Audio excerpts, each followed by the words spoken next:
Ok, creo que ya estamos en vivo, ¿no? Hola, hola, muy buenas noches. En esta oportunidad pues estamos por acá nuevamente para compartir con todos ustedes medicina, prevención, salud y lo importante de empoderarse del conocimiento médico para que ayudemos a todos nuestros pequeños.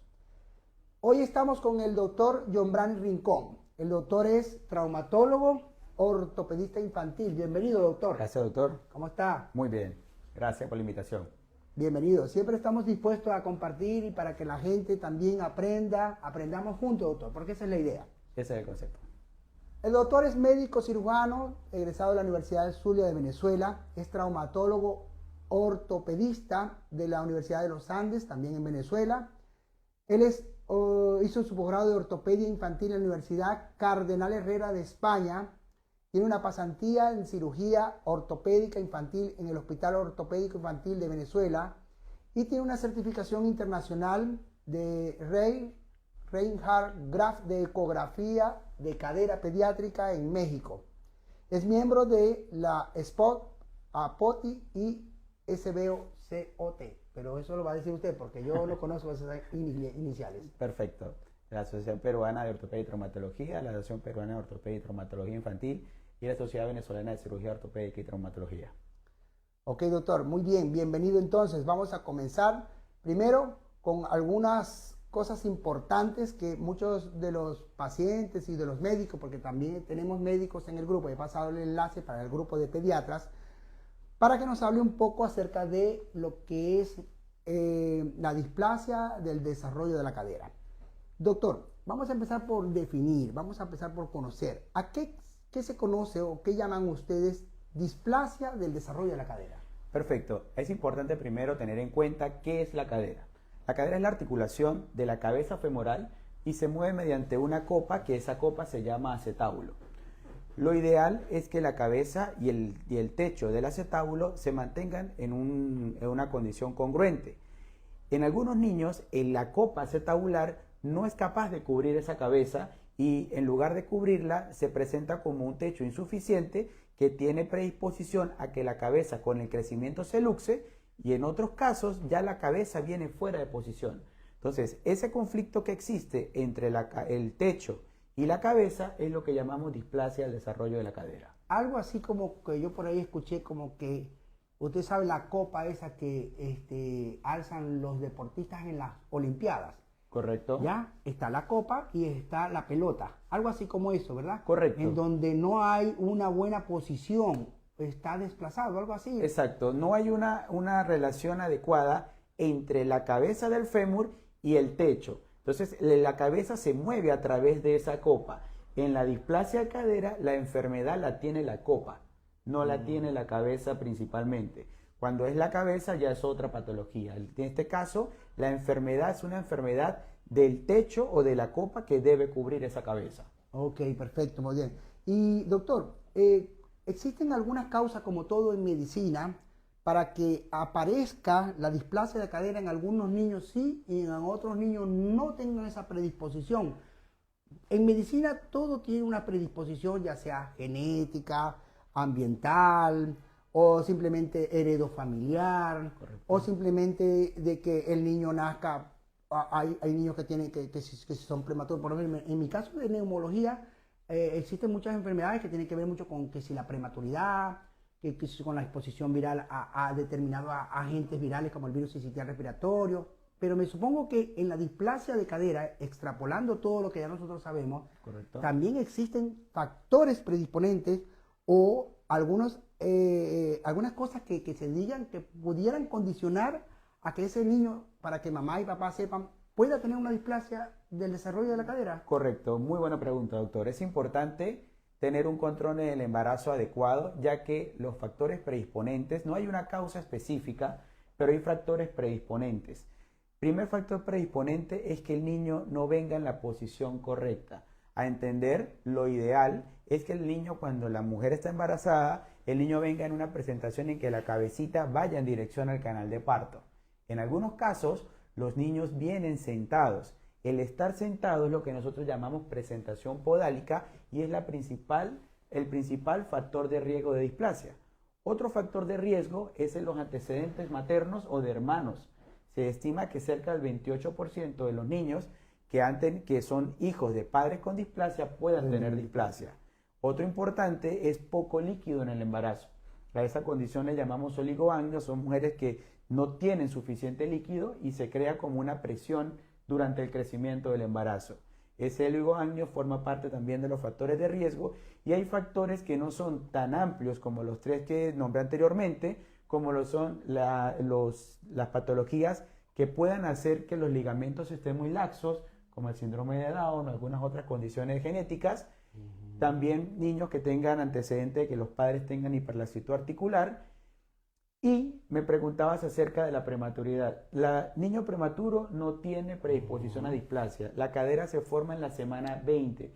Y ya desde la semana 20 de embarazo se puede saber si el niño va a tener o no displasia. Si la tiene, ya la tenía desde antes de la semana 20. O sea que se puede hacer el diagnóstico prenatal. Hay estudios actuales donde con un buen patrón ecográfico se puede saber si la cadera puede tener tendencia o no, pero es un estudio que está en este momento en evolución. Ok, y también leí por allí que decían que podía ser la primogénita mujer, ¿ya? Sí, hay 13% de probabilidades que la primera hija, mujer, tenga displasia. Y también es importante saber que con respecto a la epidemiología, en todos los estudios que se puedan evidenciar, podemos ver que la mujer tiene hasta 3 o 4 veces más probabilidad de tener displasia que los varones. Entonces es importante, primera niña, mujer, aunque no tenga signos, tiene que siempre pensarse en esa posibilidad. Ya, y existen algunas estrategias para que usted como médico o yo como médico pediatra pudiéramos diagnosticar o decir, este niño nació y este niño puede tener, porque yo recuerdo que cuando yo estudiaba, pues, bueno, yo no estoy muy actualizado en la parte, me estoy actualizando ahorita con usted, ¿no? Pero decían que había una maniobra que llamaban Ortolani, creo que se llama, y otra que tiene otro nombre, no me acuerdo exactamente, Barlow. que era Barlow, okay, que era el maniobra, el famoso clip o el famoso Claro, chasquido. Chasquido, ¿no? Pero que tengo entendido también que eso es cuando ya está presente, no lo vamos a ver así tampoco tan frecuentemente, ¿no? Correcto. ¿Qué estrategias diagnóstico utiliza usted como especialista, ortopedista infantil para el diagnóstico de la enfermedad? Ok, otra excelente pregunta, doctor. Actualmente existen en algunos países estrategias y pactos ya establecidos de cómo se debe diagnosticar la displasia. Y aquí es importante tener en cuenta algo interesante. Existen, en términos generales, dos tipos de displasias. Displasias cuando la cabeza está dentro de la cadera, pero el techo es insuficiente con una cadera adentro, y existen displasias donde la cabeza ya está fuera. Cuando la cabeza está adentro, todas las maniobras son negativas. Quiere decir, el Ortolani, el Barlow, utilizamos otras maniobras, Galeazzi, Clissid, la capacidad que tengan las caderas de abrirse, de separarse, condición que llamamos abducción, pero cuando la cadera está fuera, todos son positivos. Cuando la cadera está dentro, aunque el techo esté insuficiente, van a ser negativos. Es por eso que para hacer el diagnóstico adecuado, tenga el niño antecedentes o no, la única condición que nos puede decir si el niño tiene o no tiene displasia es una ecografía de cadera desde el momento del nacimiento hasta las 6 semanas en el momento ideal para hacer la ecografía. Los tamizajes actuales, lo que se hasta recomienda... Hasta las 6 semanas, o sea, hasta el mes y medio. Hasta el mes y medio es lo ideal. ¿Por qué? Yo había escuchado que hasta los 3 meses. El detalle es el siguiente. La cadera tiene una evolución de desarrollo. Y esa evolución de desarrollo, desde que el niño nace hasta los 4 meses, se desarrolla el 90% de la cadera. Desde los 4 meses al año 10.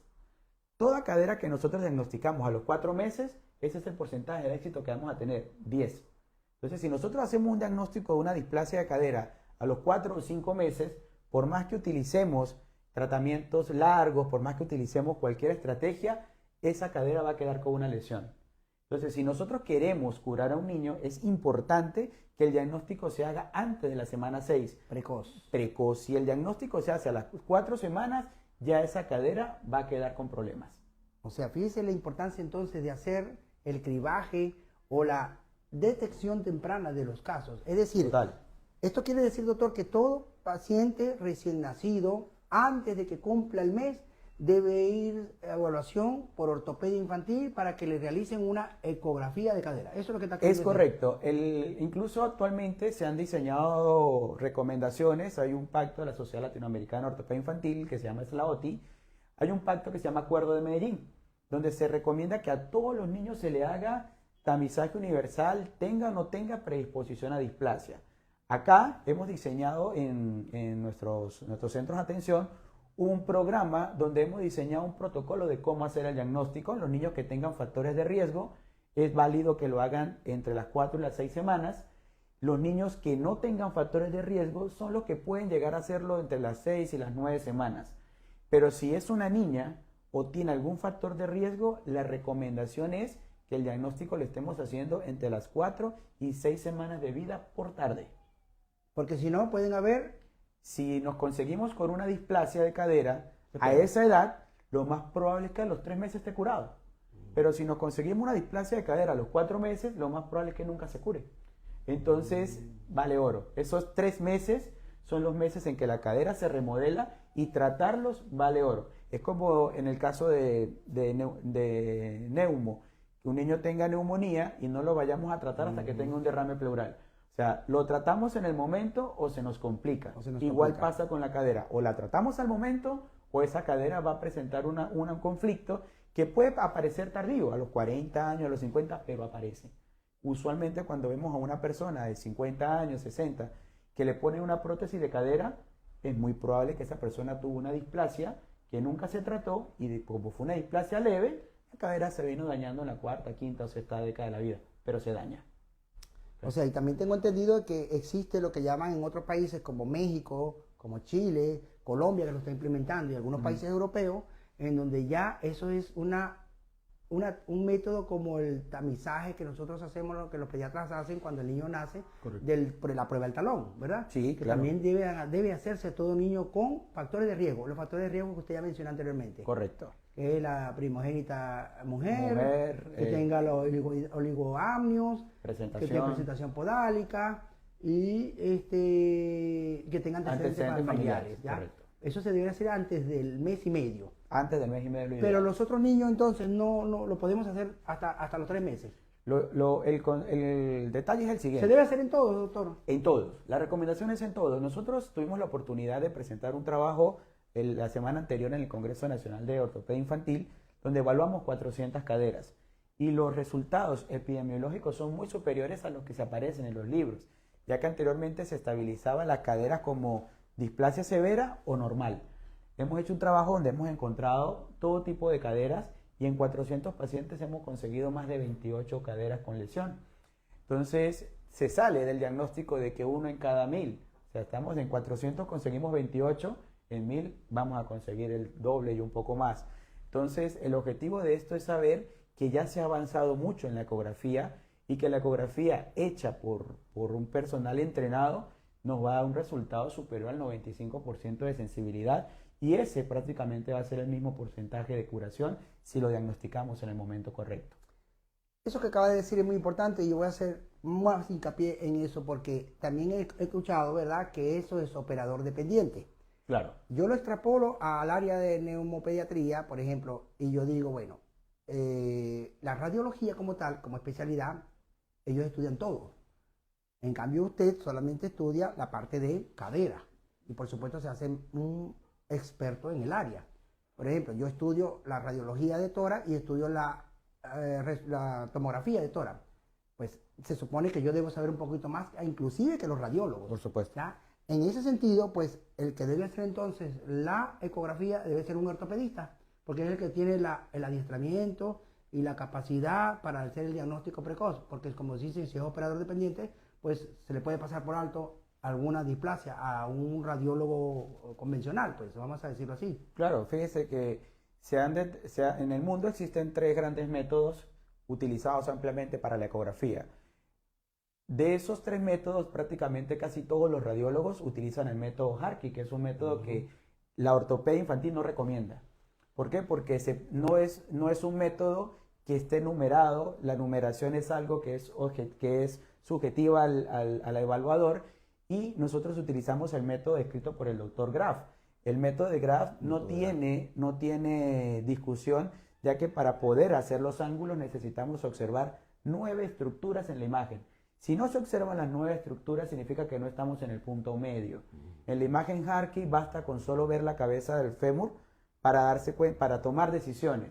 Y el resultado es, según el ecografista, me parece que está bien, me parece que está mal, pero no hay un punto de medición. En la ecografía de cadera por Graf tenemos que ubicar al niño en una mesa especial, en un ecógrafo especial, entra a 90 grados y tenemos que observar las estructuras que vamos a usar para medir en la misma imagen. Entonces es una técnica reproducible, fácil de que cualquier médico pueda entender cuáles son los patrones de medir, y con un nivel de 1 grado de diferencia. Entonces, en la literatura hemos observado trabajos, incluso prácticamente el 50% de los trabajos que se consiguen en literatura con respecto a ecografía muestran ecografías incorrectas. Entonces, si la ecografía está incorrecta, el resultado va a ser incorrecto. Por eso es importante la ecografía. El médico ortopedista infantil tiene que entrenarse en hacer la ecografía, y es él quien da la cara hacia el paciente. Zapatero a su zapato, como dicen por ahí. Actualmente. Doctor, ¿y por qué no hacer una radiografía en vez de una ecografía? ¿A partir de cuándo podemos pedir una radiografía si se piensa en el diagnóstico? Ok. También forma parte del desarrollo. Cuando el niño nace, la cadera y el techo acetabular es de cartílago. Si hacemos una rayos X, la rayos X no mira el cartílago, sí mira el hueso. Entonces ahí todos van a tener displasia. No se va a ver. O sea, donde está la patología no se ve. El ecógrafo permite ver el cartílago. Por eso es que cuando hacemos una ecografía vemos la cabeza completamente dibujada en la ecografía. Pero la rayos X no nos permite ver dónde está el problema. Por eso es que no se hace. Ahora, esa cabeza que es cartilaginosa se va a empezar a formar hueso desde los 3 meses. Entre los 3 y los 7 meses se empieza a formar hueso. Cuando ya se empieza a formar hueso, ahí ya no, el rayo de ecografía no pasa y ya se ve radiológicamente. Es por eso que radiológicamente nosotros no podemos hacer una rayos X al niño a las 6 semanas, porque no se va a ver dónde estamos queriendo ver el problema. Pero si ya se formó ese núcleo de osificación en la cabeza hecho de hueso, ahora sí la rayos X supera la ecografía, porque la ecografía, cuando toca hueso, ya no deja pasar la imagen hacia atrás. Entonces, normalmente se forma entre los 3 meses y los 7. Hay niños a los 4 meses no se ha formado. En esos niños la ecografía puede ser válida. Pero si el ecografista ve que la cabeza ya tiene núcleo de osificación, ya no va a poder ver el fondo que necesita para tomar la imagen, el ángulo. Por eso es que cuando ya forma, ya tiene que ser rayos X. En conclusión, entonces, ecografía antes de los 3. De los 3 meses, rayos X después. De los 3 meses. Entre los 3 y 4 meses, ¿el paciente se puede hacer la ecografía? Sí. Si no tiene núcleo de osificación, va a ser válida. Si ya se formó, hay que decirle al niño, ¿sabe qué? Ya la ecografía no sirve, tiene que pasar a rayos X. Doctor, ¿y dónde podemos mandar a hacer una ecografía y cómo se llama? Pues vamos a empezar por ahí, porque de repente quizás hasta desconocemos eso, ¿no? ¿Cómo se llama la ecografía que debemos solicitar? ¿A dónde, desde el punto de vista público y desde el punto de vista privado, podemos solicitar una ecografía de cadera? ¿Sí? Bien. La ecografía se llama ecografía de cadera por método Graf. Graf es el doctor que describió la técnica. Incluso la clasificación de la displasia se llama clasificación de Graf, en honor al doctor que describió la técnica, el doctor Reinhard Graf. ¿Dónde la podemos hacer? La podemos hacer acá. Perfectamente. Una referencia, ya se cuenta con el material para hacer la ecografía. Es una alternativa hacerlo acá. Ecógrafo? ¿Usted tiene su ecógrafo? Sí, tenemos. Ah, ok. Okay. La podemos hacer acá. También existen centros privados que tienen los aparatos necesarios para hacer la ecografía. Desde el punto de vista público hay una dolencia, ya que hay especialistas en el Hospital de Breña y en el Hospital de San Borja que hacen la ecografía, pero no tienen el acceso a hacerla en el medio público, ya que por temas legales solamente lo puede hacer el ecografista del hospital. Burocráticos. Prácticamente por un tema burocrático, pero sí hay doctores del Hospital de Breña que han tenido el entrenamiento, doctores en el Hospital de San Borja que también tienen entrenamiento, pero por la afluencia de pacientes, ellos se dedican a la atención de consulta y no tienen gerencia en poder hacer ecografías en esos hospitales. Bueno, ¿y qué le diría usted entonces a los papás, a las mamás, a los mismos médicos, porque tenemos varios médicos del grupo de pediatras, ¿verdad? Y gracias a todos por acompañarnos, acerca de cuándo, qué opciones terapéuticas de tratamiento, de manejo hay para la displasia de cadera? Hay tratamientos, tengo entendido, hay tratamientos de médicos, ¿verdad? A través de algunos dispositivos que se utilizan Ok. y tratamientos quirúrgicos. Háblenos de manera muy resumida, ¿cuáles son las cosas esos dispositivos que ustedes usan, que tengo entendido que se llaman el arnés de Pavlik, ¿ya? Correcto. Las férulas, entre otros, y cuándo es cirugía, ¿ya? Y también es importante porque he visto algunos pacientes con displasia de cadera que tienen estos dispositivos y yo los veo bastante incómodos, ¿no? No sé qué tan bien o mal. Quizás en esa época pues los niños se van acostumbrando, pero los niños se acostumbran a todo, ¿no? Pero se ven bastante incómodos, ¿no? Sí.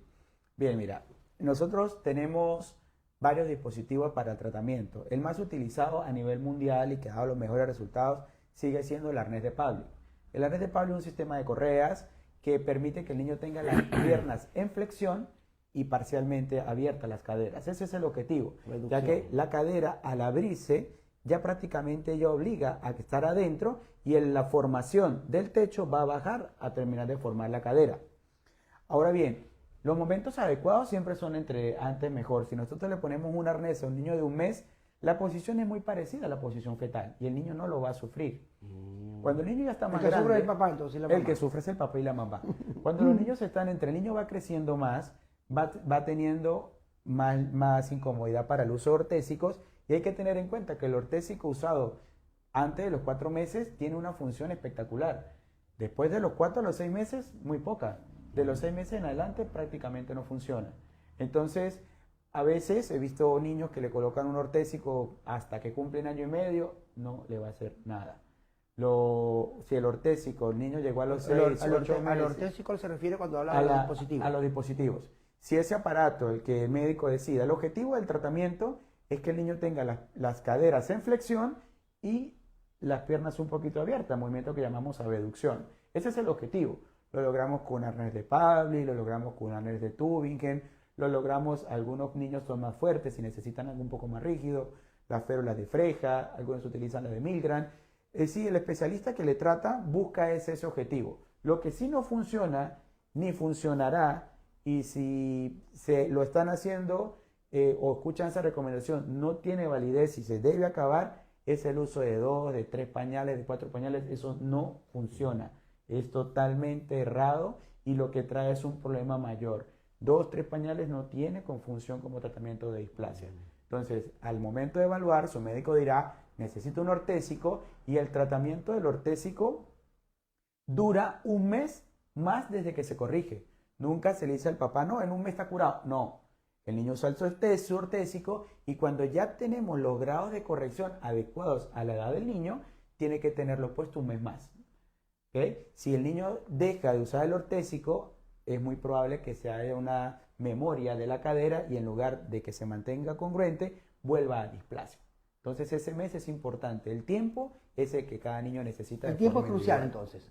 Es crucial el tiempo. El tiempo es crucial. Ya, diagnóstico precoz, tratamiento oportuno. Directo. Porque si no, vamos a complicaciones. Vamos a complicaciones. Ya. Y cuando ya usted dice entonces ya no es arnés de Pavlik, ya no es férula, ya no es ortésico, ya no sirve nada de esto. Cuando ya usted dice ya esto es un tratamiento quirúrgico. Ok.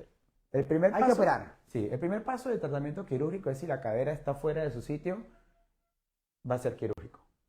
Y las cirugías son cirugías complicadas, son cirugías que demandan una técnica quirúrgica bastante compleja, demandan que el médico a tratar tenga un entrenamiento para corregir estas caderas, no es fácil, se pueden acompañar de cirugías donde nos toca hacer cortes en la pelvis, a veces cortes en el fémur y hacer una reparación de tejidos blandos, que es una cirugía bastante violenta para un niño, que la hacemos Terrible. usualmente después del año y 6 meses. Terrible. Y tengo entendido que son varias cirugías las que tienen que hacer, ¿no? Usualmente son varias cirugías. Entonces, el objetivo es simple, es mejor prevenir que operarlo.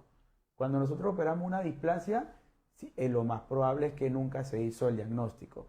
Y a veces sucede con mucha frecuencia y preocupa que a veces el niño tiene 12 controles de niño sano y 13 controles y luego los papás no sienten algo, van al traumatólogo y tenía displasia, hay que operarlo. Entonces el papá dice, oye, pero tengo 14 consultas de niño sano y nunca me dijeron nada.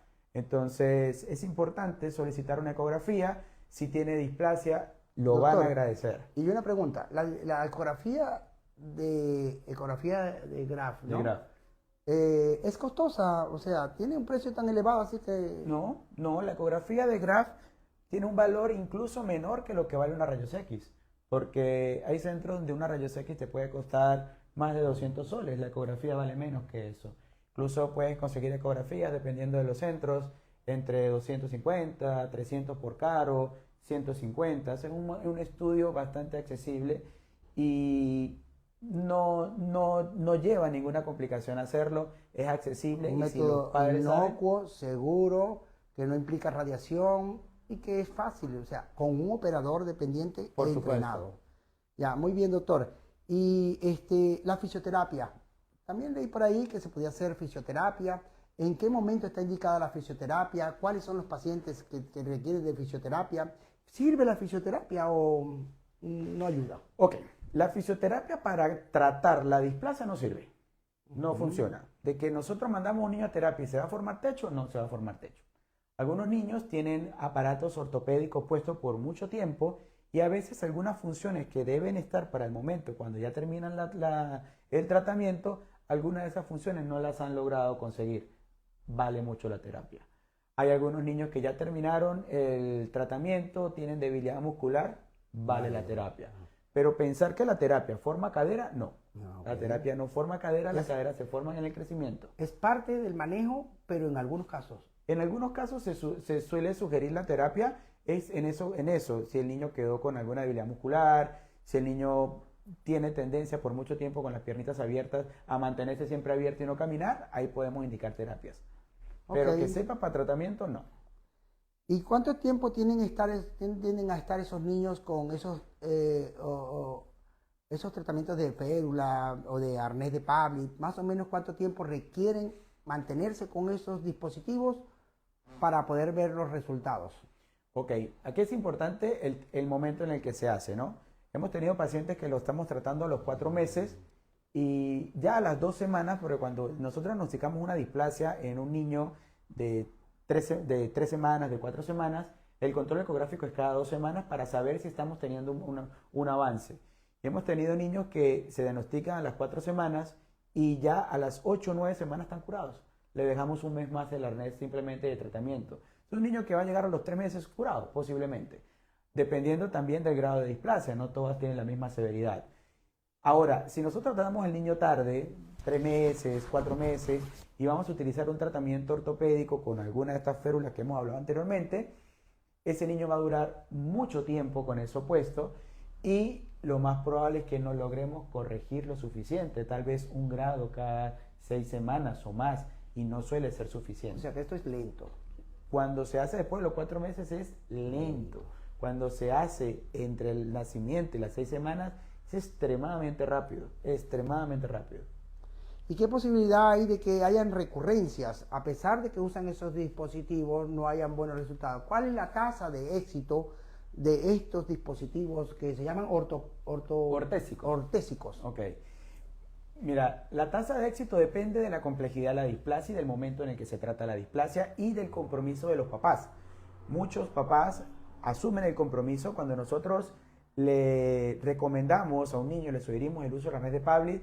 Prácticamente es un matrimonio que hacemos. Tenemos que dar el número a los papás, verificar que el arnés está puesto en posición correcta. Cualquier irregularidad el papá tiene que notificarlo. Mantener el arnés de Pavlik 24 horas al día, 7 días a la semana, y cada vez que va a consulta el médico le va a decir cuánto más va a necesitar. Pero el arnés, a veces los papás piensan que se lo quitan para que el niño no sufra, realmente les hace un daño. Entonces el éxito depende de un diagnóstico oportuno, de un tratamiento de inicio temprano, de papás que estén comprometidos a mantener el arnés puesto. Créanme, 6 semanas, 8 semanas pasan supremamente rápido, y es importante que se mantenga una comunicación del médico con los padres para siempre vigilar que el arnés tenga una posición correcta durante los días. Los niños se mueven, tenemos que siempre orientar a los papás. Y yo, particularmente, cuando trato a un niño, a todos los papás le doy mi número, llámenme, avísenme, porque si yo no estoy pendiente y usan el arnés mal, evidentemente los resultados no van a ser buenos. Ya. Bueno, doctor, muy bien. Yo creo que hemos dado una pequeña orientación, pero muy buena orientación acerca de la enfermedad. Ahora quiero hacer algunas preguntas que tenemos, ¿verdad? Tenemos personas preguntándonos un poquito acerca de todo esto.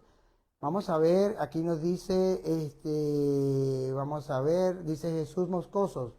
Saludos, Jesús. ¿Cuáles son los síntomas para identificarlo de manera temprana? O sea, ¿cómo el papá, la mamá que nos está viendo pueden decir, bueno, yo lo he llevado, como dice, a muchos pediatras, pero yo estoy notando algo que el papá le diga, esto es un signo de alarma, y haga prenda esa ambulancia, ¿no? Eso Claro. que prende la ambulancia y diga, vamos a ir al especialista. Muy buena pregunta, Jesús. Bueno, Jesús, ¿cómo estás? Jesús, mira, desde el punto de vista estadístico, el 92% de las displasias son estables, el 8% son inestables. El 92%, o sea, de este 92%, ninguna tiene un signo clínico. Es decir, cuando valoran el médico, el paciente, todo está perfecto. Es por eso que necesitas la ecografía, porque si haces un examen clínico y todo está perfecto, puedes decir que la cabeza está adentro, pero no puedes saber si está adentro con displasia o adentro sin displasia. Ahora bien, si el niño tiene la cadera fuera de su sitio, van a conseguir que el niño tiene una pierna más corta, que el niño no puede abrir una pierna, la pierna que tiene lesión. En algunos papás cuando van a colocar el pañal sienten un chasquido, la pierna puede tener una rotación distinta a la contraria y son signos que nos hacen pensar de que el niño pueda tener una displasia. Y si tiene signos clínicos positivos es que la cadera está fuera, no es que tenga una displasia leve, sino severa. Entonces, siempre al momento que el papá está colocando el pañal, los padres... Los glúteos, el pliegue, algo no tiene nada que Los ver. pliegues tienen es una pregunta importantísima. Los pliegues no sirven de nada. Desde el punto de vista clínico, los pliegues es el que menos sirve. Cuando los pliegues están positivos y el niño tiene displasia es porque todos los demás signos están positivos. Por algo sencillo, los pliegues aparecen cuando la cadera está fuera. Cuando la cadera se sube, pues el pliegue del potito se sube. Si la cadera está dentro, no se mueve. Entonces, los pliegues en muslo no tienen ningún valor. Los pliegues ya inguinales o los pliegues del potito, si la cabeza está afuera, se mueven.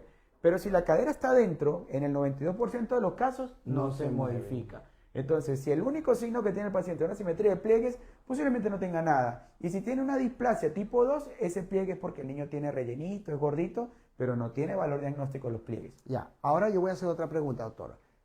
Luego de que el paciente ya tiene mucho tiempo y lo ha sido diagnosticado, porque supongo que también pasa, ¿no? Claro. Que llega al año, a los 2 años inclusive, ¿cuáles son esos signos o esos síntomas que el papá o la mamá debe vigilar? El problema de la deambulación, el problema de la marcha, ¿qué es lo que sucede? ¿Qué es lo que papá o mamá puede ver y decir, oye, aquí hay algo mal, aquí hay un problema de la cadera en mi niño que no ha sido diagnosticado y que esto tiene que alarmarse y acudir al especialista? Ok, los padres primero ven si la displasia es severa, los padres van a ver que el niño camina mal, que tiene una pierna posiblemente más larga que la otra y eso le genera una cojera. También durante el desarrollo, la cadera mira un poco hacia adelante y a medida que el niño va creciendo, la cadera va buscando posición. Los niños con displasia retardan ese proceso, se llama anteversión femoral. Los niños con displasia de cadera pueden retrasar ese proceso de desarrollo. Todos van a tener anteversión femoral, prácticamente todos la tienen, pero los niños con displasia no la corrigen. Entonces, si ven que los niños, todos pueden meter los pies, pero a veces los papás ven que una pierna como que está más que la otra, está más corta, cuando el niño camina como que tuviese una inestabilidad o prácticamente como que tuviese un zapato en un lado y el otro no, que pareciera que la pierna fuese como mucho una pierna más larga que otra. Exacto, esos son signos que nos hacen pensar. Y el más severo de todo es dolor. Si un niño no llega con dolor de cadera, estamos hablando de una displasia que puede ser severa y hay que tratarla cuanto antes. Mire, lo importante, ¿no? Claro. Seguimos con el tema del diagnóstico precoz, tratamiento oportuno. Andrea Lucía López Aguirre dice, ¿existe factores de riesgo para desarrollar cáncer de seno? Interesante tema. Bueno, no creo que la displasia de cadera tenga que ver con el cáncer de seno, ¿o sí? No, no tiene nada que ver con cáncer de seno. No, Rosa, no hay relación, no hay Andrea, no hay relación en ese tema. Dice Bexy Treyes, dice, ¿qué diferencia hay entre luxación de cadera y displasia de cadera? Muy buena pregunta, Excelente. Bexy. Anteriormente, Daisy, ¿sí? Bexy Treyes. Bexy Treyes. Anteriormente se le llamaba a la displasia de cadera luxación congénita de cadera. Desde el punto de vista médico, las articulaciones tienen una ubicación. Cuando la articulación, un componente está fuera, eso se llama luxación. Entonces, Se sale del lugar. cuando está fuera del sitio es una luxación. Entonces, desde el punto de vista de displasia, displasia significa que esa área anatómica no está bien formada.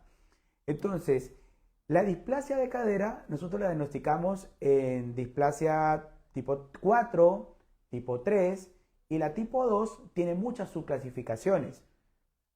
Inmaduras A+, A-, 2B, 2C, D, y luego viene la 3 y la 4. La 3 y la 4, la cabeza está afuera, y en la 2, la cabeza está adentro. Entonces, se acordó utilizar el método displasia al desarrollo de la cadera, que me engloba tanto las caderas que están adentro con techo insuficiente, que son las tipo 2, como las caderas que están afuera, que son las 3 y las 4, y esas le llamamos displasia al desarrollo de la cadera inestables, y las que están aquí adentro estables. Entonces, esas inestables son las mismas luxación congénita de cadera. Lo que pasa es que se cambió el término de luxación a displasias, vamos a decirlo, severa, por ejemplo. Pero una displasia de cadera puede cursar con luxación de cadera. Claro, la displasia de cadera, como digo, la displasia 3 y 4, la cadera está afuera. La cadera está Eso fuera, es una ok. cadera luxada. Eso es como que ya una complicación, ¿o no? Claro, o sea, ¿O es parte de? toda luxación es displasia, pero no toda displasia es luxación. Ok. Entonces, en términos, el 8% de las displasias está fuera. Entonces, de todas las displasias de cadera, solo el 8% está luxada. El 92% está dentro. Está en el Nuestro lugar. objetivo como traumatólogos es encontrar este 92% que es el que está perdido, que es el que es más fácil de salvar. Los niños que nacen con una cadera fuera, una cadera teratológica, casi siempre terminan en cirugía. Así lo diagnostiquemos temprano. Pero ese 92%, que es el grueso de pacientes, nosotros lo podemos tratar temprano y lo más probable es que lo curemos. La doctora Yolimar Serrano, saludos doctora, gracias por estar con nosotros. Dice, ¿cuánto tiempo se usa el arnés de Pavlik? Ok, el arnés de Pavlik se usa un mes más hasta que vemos que los valores, el ángulo está conservado.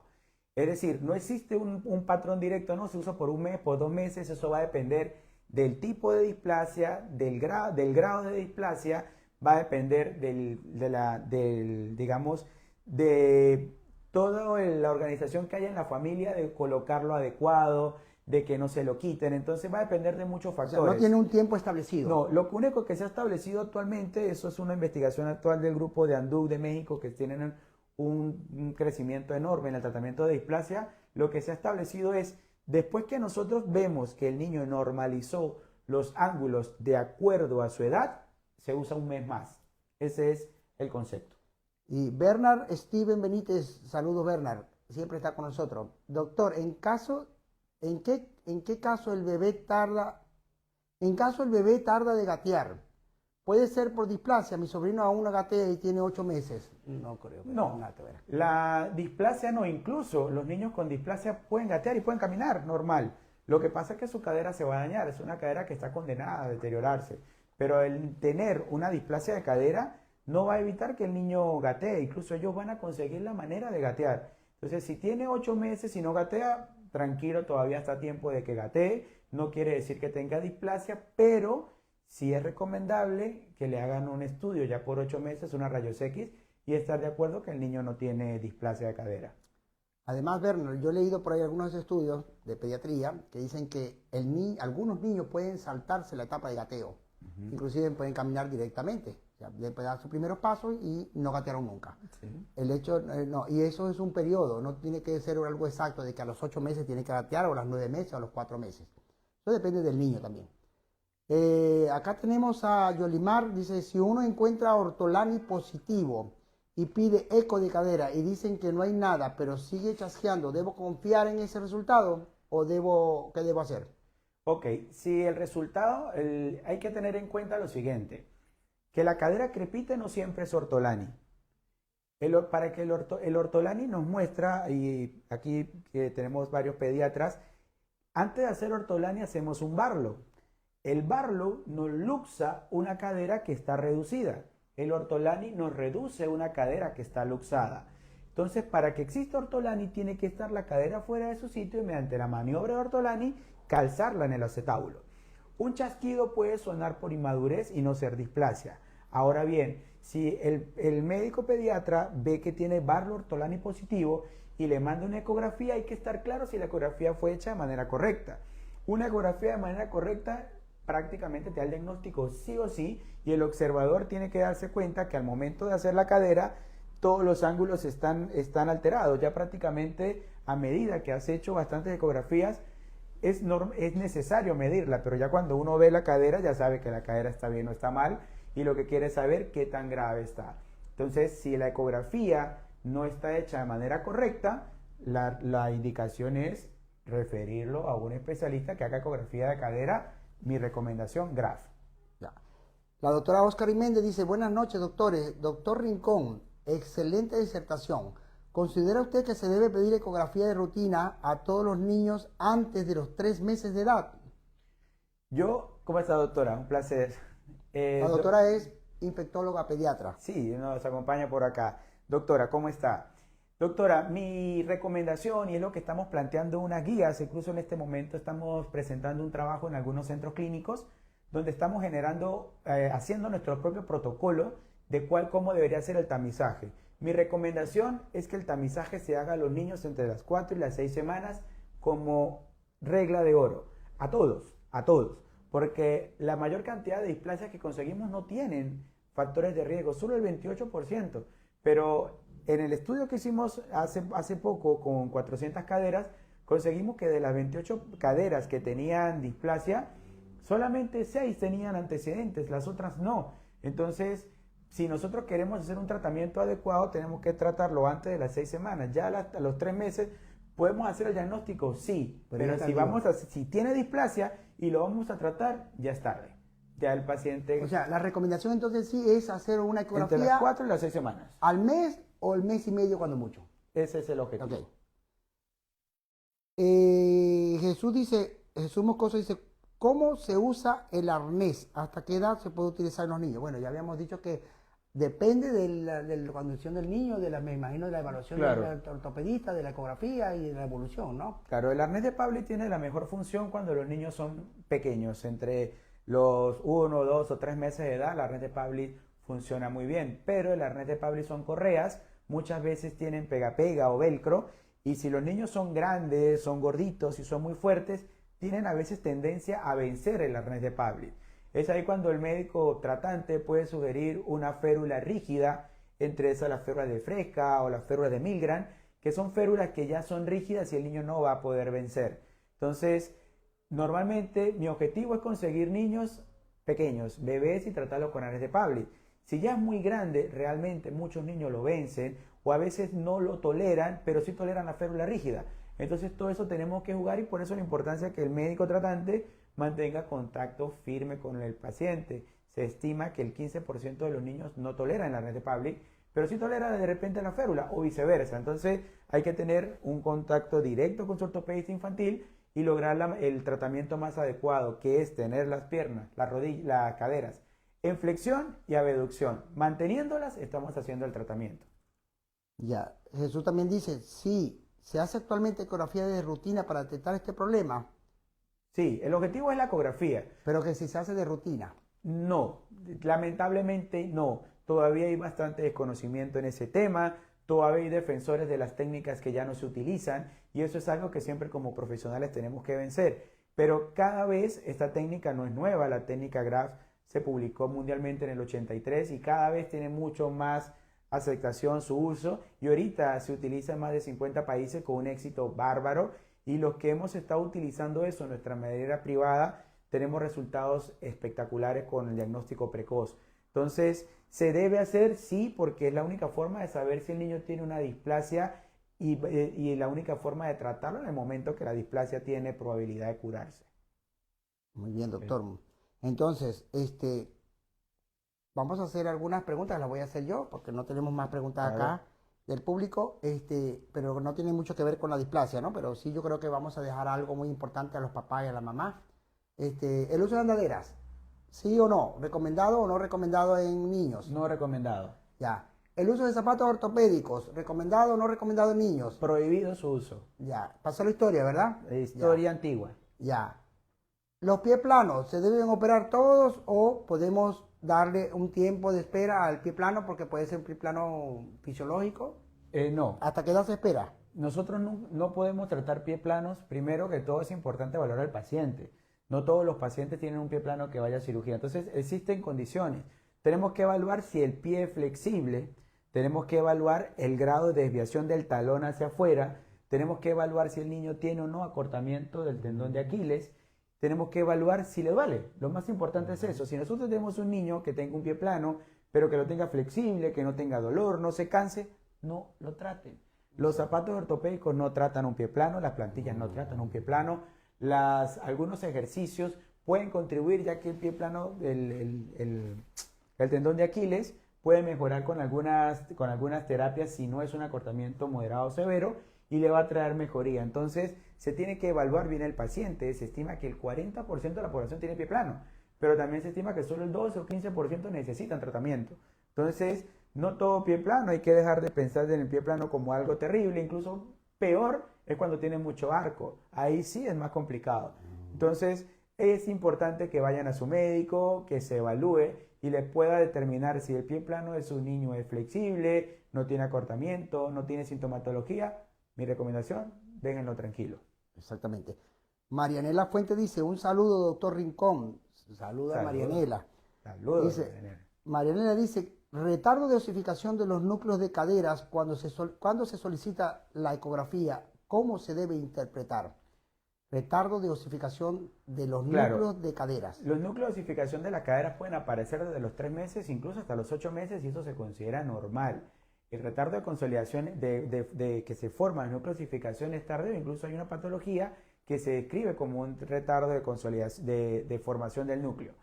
Si nosotros tenemos una cadera que tenga un techo adecuado, no existe una norma. Hay que tener en cuenta que el patrón de normalidad es muy amplio. Si es de 3 a 8 meses, es supremamente amplio.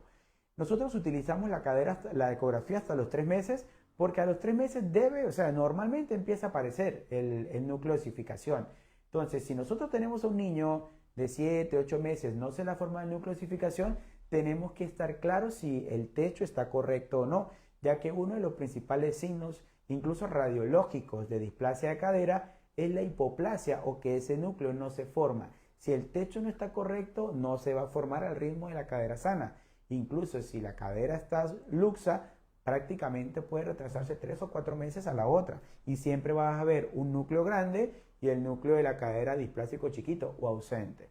Entonces, la ausencia de núcleo de osificación es un motivo de que tenga que referirse al médico especialista y el especialista determinará si realmente es una enfermedad de retraso que está descrita o el paciente tiene o no una cadera displásica. Pero que no tenga núcleo de osificación no es un diagnóstico directo de displasia.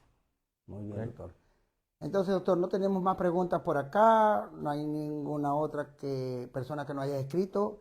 Como conclusión de todo esto, en líneas generales, así que pudiera decirle ustedes a los médicos, a los papás, a las mamás que nos han escrito el día de hoy, ¿cuál es la conclusión de todo esto, doctor? Mi conclusión, como dice el doctor Graf, es mejor prevenir que operar. Las cirugías son catastróficas, realmente es de las técnicas más demandantes y bien complicadas para un niño.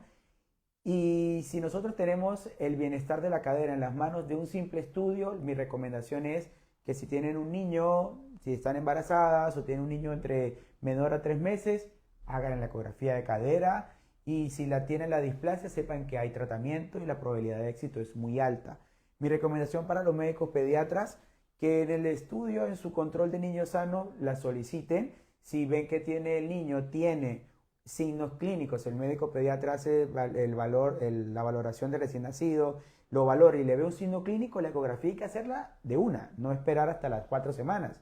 O sea, si ven que tienes un ortolanio Barlow positivo y otro signo Galeazzi, Clicci positivo, el médico pediatra debe decir a los padres, hay un conflicto en la cadera, porque entre más pequeño y lo tratemos mejor. Si tratamos una displasia a la semana, mucho mejor que tratarla a las 6. Entonces, si hay un signo clínico presente en el examen físico que hace el pediatra al momento de recibir su bebé en el nacimiento, ve que tiene un signo clínico de displasia, se puede hacer la ecografía de cadera, incluso en la clínica donde trabajamos. Si el neonatólogo me dice hay un signo clínico antes que el niño se vaya de alta, incluso en la misma, en el mismo retén le hago la ecografía y si tiene lo trato de una vez.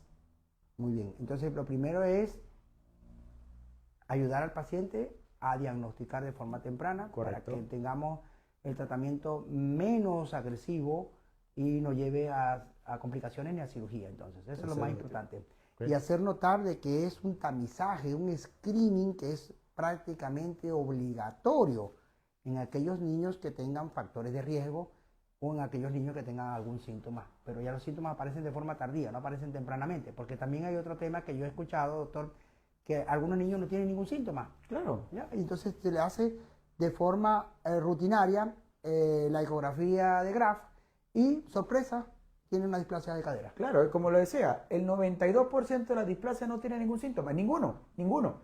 Mira, que pliegue, no, ninguno. El niño está normal y tiene displasia porque la cabeza está dentro de su sitio. Entonces, dependiendo de la cabeza está dentro de su sitio, hay varias subclasificaciones de ese tipo de displasia estable. Y dependiendo de eso, ya hay estudios que nos dicen si el niño tiene una displasia, por ejemplo, 2C, es un niño que va a empezar a sufrir de la cadera recién a los 14 o 15 años.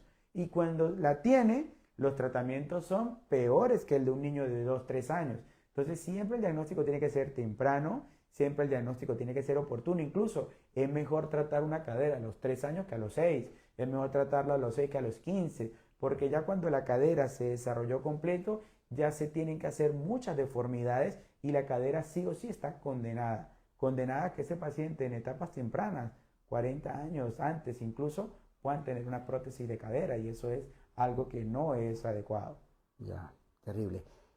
Tita Passat dice, felicitaciones por esta actividad. Tita, gracias a ti por acompañarnos. Gracias, Tita. Ana Navabracho, mi querida amiga Ana, saludos. Excelente, gracias, doctores. Bernard Benítez dice, muchas gracias. Gracias a ti, Bernard, por estar presente.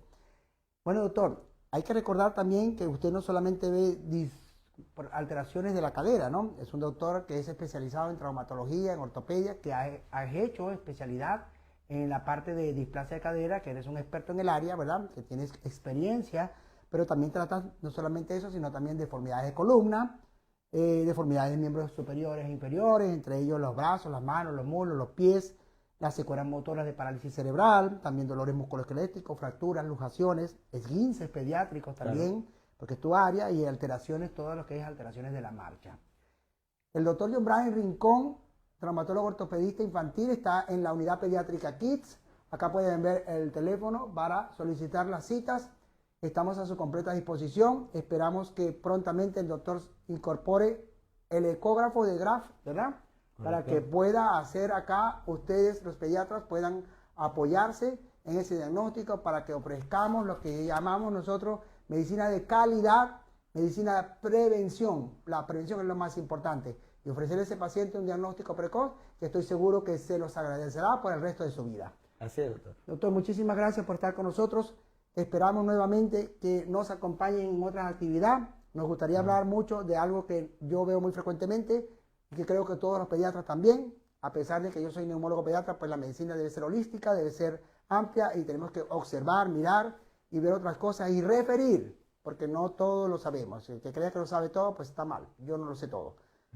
Y usted tampoco, y todos necesitamos de todos, ¿ya? Para eso somos un equipo que debe ser manejado como de forma multidisciplinaria para obtener ese plus tan especial que podemos ofrecer como equipo.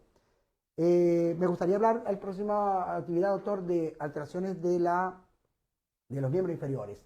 Claro. Porque vemos muchos casos de pacientes como Kiko, o sea, con genubaro. Claro que sí. Y lo contrario, varo, valgo. Genubaro y genuvalgo. Para que hablemos de lo que es la deformidad de los miembros inferiores, ¿verdad? El pie plano y todas esas, que si hay mamá que dice que mete un piececito y todas esas cosas que también son muy importantes y que son del día a día de la consulta para el pediatra y para todos nosotros. Claro que sí, importantísimo y estamos a la orden para eso. Eso incluso es el principal motivo de consulta de ortopedia infantil, las alteraciones de la marcha o las alteraciones de los ejes anteriores o laterales de los miembros inferiores. Y creo que sería una conversación bastante buena donde podemos aportar bastante información a ustedes y por supuesto colaborarles y responder todas sus dudas.